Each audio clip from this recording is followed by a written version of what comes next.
నమస్తే, నేను మీ Shaurya. Welcome to our channel. నమస్తే మ్యామ్. నమస్తే. మ్యామ్, ఇప్పుడు యుద్ధం నేపథ్యంలో మనం రకరకాల ప్రాబ్లమ్స్ అన్ని చూస్తూ ఉన్నాము. ఆయిల్, గ్యాస్, లేకపోతే ఏదైనా ఎక్స్పోర్ట్ అండ్ ఇంపోర్ట్స్ కానీ ఇవన్నీ ఫుడ్కి కూడా కొరత వచ్చే అవకాశం ఉంది అని అంటూ ఉన్నారు కొద్ది రోజుల్లో.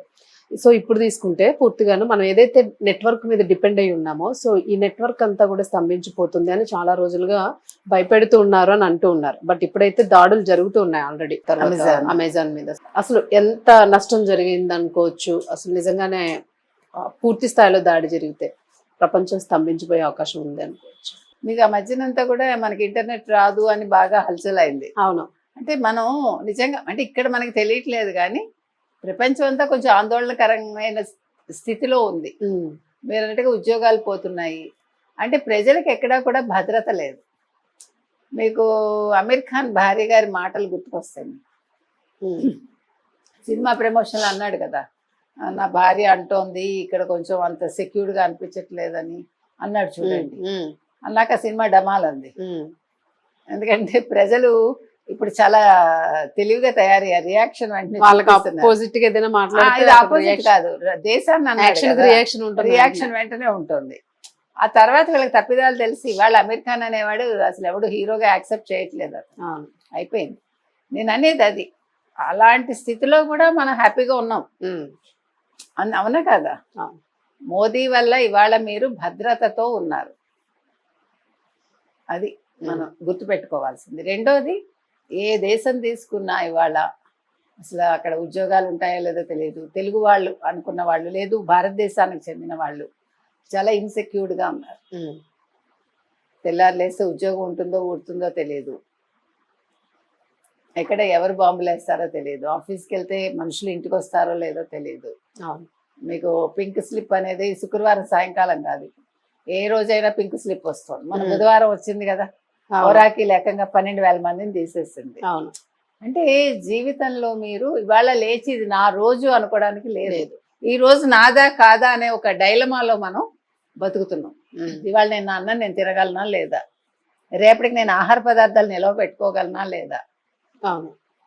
ఒకప్పుడు పిట్టను కొట్టా పొయ్యిలో పెట్ట అనే సామెత ఈ రోజు మనందరికీ వర్తిస్తుందేమో.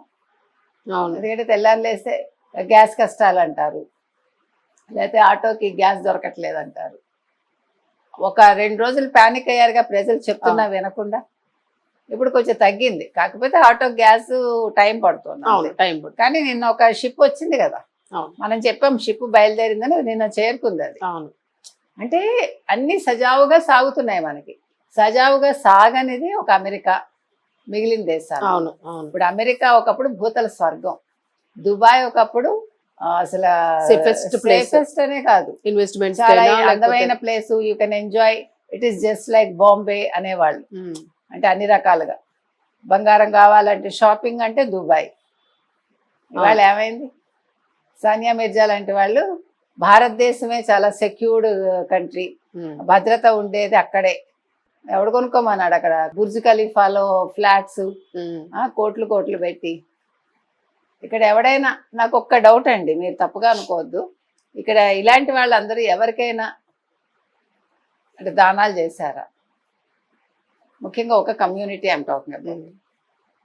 వీళ్ళు భారతదేశంలో ఎవరికైనా ఇచ్చారు? మొన్న ఇరాన్ అంటే చెవుల రింగుల నుంచి తీసి ఇచ్చేస్తారు కదా, 600 కోట్లు 700 కోట్లు. అలా మరి పహల్గాం నిందితులకి ఇచ్చారు. మొన్ననే కదా 1 year అయింది పహల్గాం జరిగి. నేను అడుగుతున్నది అది. కాబట్టి ఇవాళ పాపం ఉద్యోగస్తులు అందరూ కూడా అమెజాన్ కావచ్చు, ఒరాకిల్ కావచ్చు, మరొక సంస్థ కావచ్చు, అభద్రతతో ఉన్నారు. ఎందుకంటే ఫస్ట్ వీక్ వచ్చిందంటే ముందు పేమెంట్స్, పిల్లల చదువులు, ఇంటికి కట్టుకోవాలి, ఈఎంఐలు, కారు ఈఎంఐలు. ఈఎంఐసే చాలు మేడం మనిషిని వేసే. ఇప్పుడు మూలం ఏదో అంటారు చూడండి, కత్తులు కటార్లని. మీకు ఇదేంటారు, సాఫ్ట్వేర్ ఉద్యోగంలో జీతం రాగానే మొదలు ఈఎంఐలు అన్న. ఎందుకంటే నేను సాఫ్ట్వేర్ ఒకప్పుడు మనకు తెలుసు. నేను ఒకసారి అలా అన్నానని కొంతమంది కోపం కూడా వచ్చింది. మా అబ్బాయి సాఫ్ట్వేర్ అండి, అని తల్లిదండ్రులు feel చాలా మంది అయిపోయేవాళ్ళు. మన చుట్టూ చాలా మంది ఉంటారు. ఉండేవాళ్ళు. నేను ఆ మాట అన్నాను ఒక వీడియోలో, కొంతమంది కోపం చాలా వచ్చింది. మంది యువత కూడా దీని మీద యాంటీగా రియాక్ట్ అయ్యారు. React అయ్యారు. సాఫ్ట్వేర్ అంటే మేము కూడా అదే చదివి ఇక్కడ ఉండిపోయాము, అవును. అవకాశం ఉన్న వాళ్ళు కాళ్ళు ఎగరేస్తే మా పరిస్థితి ఏంటి అది అసలు? నేను అనేది ఏంటంటే ఒక టైం అంతే. అంతే. మీరు అబ్జర్వ్ చేస్తే కనుక అయితే జీవితంలో మనిషికి కావచ్చు, ఒక దేశానికి కావచ్చు, ఒక సమయం అనేది ఉంటుంది. ఒక పీరియడ్ అంటాం మనం, ఒక దశ కాలం. ఒక దశ మీ జీవితంలో అద్భుతంగా ఉంటారండి. మీరు కావాలంటే మొత్తం మీది అవును. వెతుక్కోండి. మీరు ఇవాళ నుంచి వెనక్కి వెళ్తే మీరు ఎప్పుడు చాలా బాగా ఉన్నారు. మీకు ఫస్ట్ నడి ఏజ్ లో మీరు అవును. ఉన్నారనుకోండి, మళ్ళీ మీకు చివరి ఏజ్ లో బాగుంటుంది. అవును. పుట్టగానే బాగుంది అనుకోండి, అవును. మళ్ళా మీకు ఒక 40 దాటితే కానీ బాగోదు. అవును. మీరు కావాలంటే ఇది అబ్జర్వ్ చేసుకోండి. మీరు మీ ఇంట్లో ఉండే వాళ్ళందరి జీవితాలు మీరు ఒక్కసారి పరికించారంటే ఇది మనకు అర్థమవుతుంది. కాబట్టి మనం బాగున్నప్పుడు జాగ్రత్తగా ఉండాలి. అవును. అంటే రేపటికి నిలవబెట్టుకోవాలంటే అది మీ ఇష్టం, అది నేను అవును. పెట్టుకోమని చెప్పను. కాబట్టి ఇవాళ అందరూ కూడా నా ఉద్యోగం ఉంటుందా ఉండదా, నా జీవితం ఏంటి. కానీ ఒక్కటండి, నేను ఒకటే చెప్తా. మొన్న బెంగళూరులో సాఫ్ట్వేర్ ఉద్యోగి ఏఐ వల్ల జాబ్ పోయిందని అవును. సూసైడ్ చేసుకున్నాడు, ఉరిపోసుకున్నాడు. అలా పోసుకోవద్దు అవును. దయచేసి. అలా చెయ్యొద్దు. పాప ఆ భార్య కూడా పైనుంచి 13 అంతస్తుల నుంచి దూకి చచ్చిపోయింది. Very sad. నేను ఒక్కటే చెప్తున్నానండి, ఫస్ట్ మీరు ధైర్యాన్ని కూడగట్టుకోండి. ఏముంది ఈ కష్టం ఎన్ని రోజులు ఉంటుంది? ఓ 6 నెలలు ఉండొచ్చు, ఏడాది ఉండొచ్చు. మళ్ళా మనం మొదటికి వస్తాం. ఈలోగా అమ్ముకోండి, అంతే. అమ్ముకుని తినండి. ఏమైతుంది? రోడ్డు ఏముంది, మీద మన బ్రతకడం సర్వైవ్ అవ్వడం ఇంపార్టెంట్ అసలు. అక్కడ చనిపోవడానికి కాదు, పుట్టింది ఆటోమేటిక్ గా రావాలి. మరణం ఎప్పుడు కూడా కోరి తెచ్చుకో. ఓడలు బళ్ళు ఓడలు అవుతాయి సామెత ఉంది మనకి. అందరికీ కాబట్టి ఉంటుంది అది మేడం. అందరి జీవితంలోనూ ఉంటుందండి. మీరు అప్పుడు దిటవ్ చేసుకుని గుండె స్ట్రాంగ్ గా ఉండాలి. స్ట్రాంగ్ గా ఉండి, చావు కాదు నేను బతికి చూపిస్తాను అనుకోవాలి. ఎందుకంటే మనకి అన్ని జన్మల్లోకెల్లా ఉత్తమమైంది మనుష్య జన్మ అంటారు. ఈ మనుష్య జన్మని మనం సార్థకం చేసుకోవాలి. ఏమి ఇవాళ ఒక పూట తినండి, అంతే. చెప్పడం తేలికండి, మీకేం చెప్తారంటారు. నేను ప్రాణం విలువ చెప్తున్నా అంతే. మీ ఆహారపు అలవాట్లు నేను చెప్పట్లా. ప్రతి దానికి మనం ఒకసారి తరచి చూసుకుని నేను ఏ రకంగా జీవించగలను, నేను ఏం చెయ్యాలి, రేపటికి ఎలాగా అంటే మీకు ఆలోచనకి ఒక పరిష్కారం దొరుకుతుంది.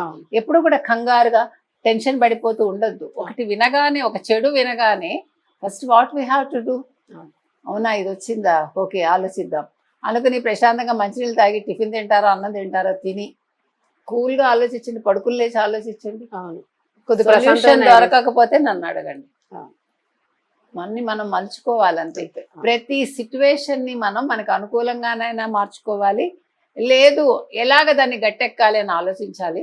అంతే తప్ప చావు పరిష్కారం కాదు. ఇవాళ మీకు అమెజాన్లో ఉద్యోగం పోయినా, ఒరకిల్లో ఉద్యోగం పోయినా, అమెరికా అతలాకుతలం అయిపోయినా, దయచేసి యూత్ కావచ్చు, మిడిల్ ఏజ్డ్ వాళ్ళు కావచ్చు, చావు పరిష్కారం కాదు.